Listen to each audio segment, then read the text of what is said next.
আসসালামু আলাইকুম। শেয়ার বাজার ঝুঁকিপূর্ণ, তাই বুঝে শুনে ইনভেস্ট করবেন। আমি কোনো বাই সেল নির্দেশনা দিই না। যে শেয়ারগুলো আমার ভালো লেগে থাকে টেকনিক্যাল অ্যানালাইস অনুযায়ী সেই শেয়ারগুলো আপনাদের সঙ্গে আমি শেয়ার করে থাকি।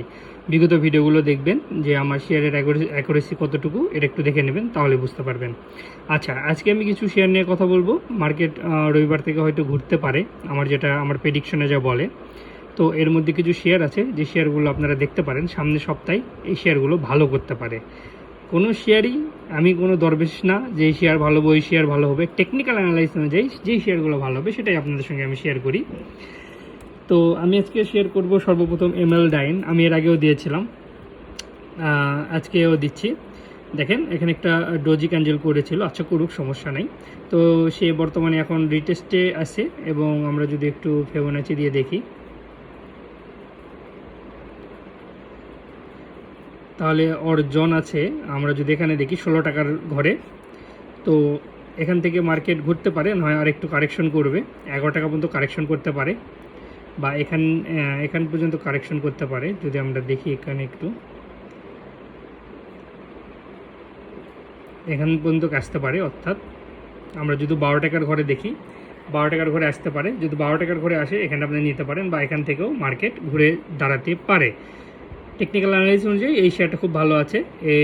দাম বাড়ছিল, অনেকেই প্রফিট নিয়েছে, আমিও ওই শেয়ার দিয়েছিলাম। বর্তমান অনেকে প্রফিট টেক করেছে, সে কারেকশনে চলে আসছে, এখান থেকে আবার সে তার গন্তব্যস্থলে যাইতে পারে। তারপরে বেক্সিমকো যদি আমরা দেখি, তো তার মোমেন্টাম সে ধরে রাখতে পারতেছে না। তো যেখানেই গতকালকে হয়েছিল তার নিচে ক্লোজ হয়েছে। তো এটা একটু দেখতে পারেন সবাই, যেহেতু এর অবস্থা দিন দিন যাবে, একটু ভালো হবে। অল্প কিছু করে ব্লাইন্ড এন্ট্রি নিতে পারেন, এটা নিয়ে অতিরিক্ত আর কোনো কথা বলার দরকার নেই। সবচাইতে কেটিএল যদি আমরা দেখি, তো কেটিএলের ভলিউম ভালো, সব দিক দিয়ে ভালো। সে বর্তমানে হায়ার প্যাটার্ন তৈরি করছে, এবং আমরা যদি একটু দেখি তার রেজিস্ট্যান্স আছে 13 টাকা 20 পয়সা। তো 13 টাকা 20 পয়সা ক্রস করলে সে তার নতুন গন্তব্য 14 টাকা 70 পয়সায় সে চলে যাবে। 14 টাকা 70 পয়সায় সে চলে যাবে। এই রেঞ্জে ঘোরাফেরা করছে। তো সব দিক দিয়েই কেটিএলটা খুবই ভালো আছে, আপনারা এটা দেখতে পারেন। পুরোপুরি সপ্তাহে এটা আপনারা দেখতে পারেন।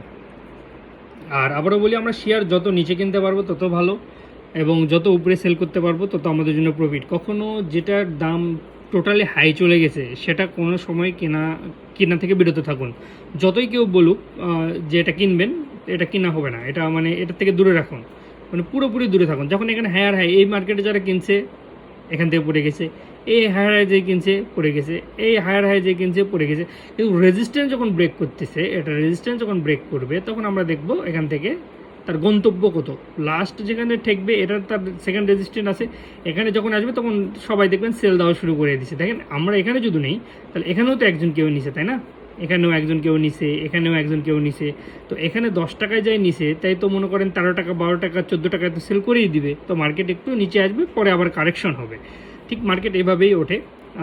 অনেকে যেখানে সেল করে সেখানে আমরা কিনি, কিন্তু কেনার জায়গাটা সবসময় স্পেসিফিকলি একদম স্ট্রং, একদম নিচে কেনার দরকার, যেখানে পারফেক্টলি আমি লাভ করতে পারবো 2 থেকে 3 থেকে 4 টাকা পর্যন্ত। সেখানে আমি অবশ্যই সেখান থেকে আমি বাই করার চেষ্টা করব।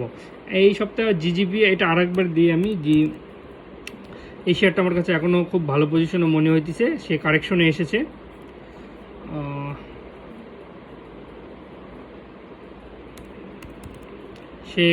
এসেছে, এবং এখান থেকে যদি দেখা যায়,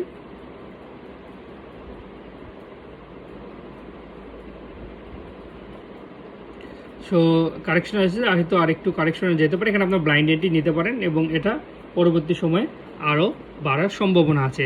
যাদের ক্যাপিটাল একটু বেশি তারা একটু রানার অটো দেখতে পারেন। রানার অটো এই মার্কেটেও অনেকটা বাড়তিছে, রানার অটো একটু দেখতে পারেন। সে হয়তো আর একটু বাড়বে, সে হয়তো 54 টাকা পর্যন্ত যেতে পারে। রিস্ক আছে, আবার এখান থেকে ব্রেক করে আরও উপরে যাইতে পারে। তো তারা রিস্ক নিতে পছন্দ করেন, তারা রানার অটোটা দেখতে পারেন। রানার অটো সব দিক দিয়ে এখন ভালো আছে। আর যদি কারেকশনে যায় তাহলে একটু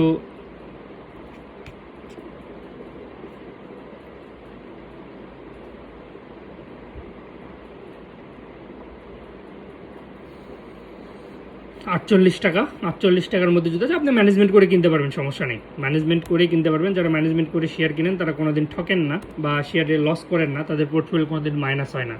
আবারও বলছি যে শেয়ার আমাদের সবসময় কিনতে হবে, যত আমরা লো প্রাইসে শেয়ার কিনতে পারি তত আমাদের জন্য ভালো। সবসময় চেষ্টা করতে হবে লো প্রাইসে শেয়ার কেনা এবং হাই প্রাইসে শেয়ারটা বিক্রি করা।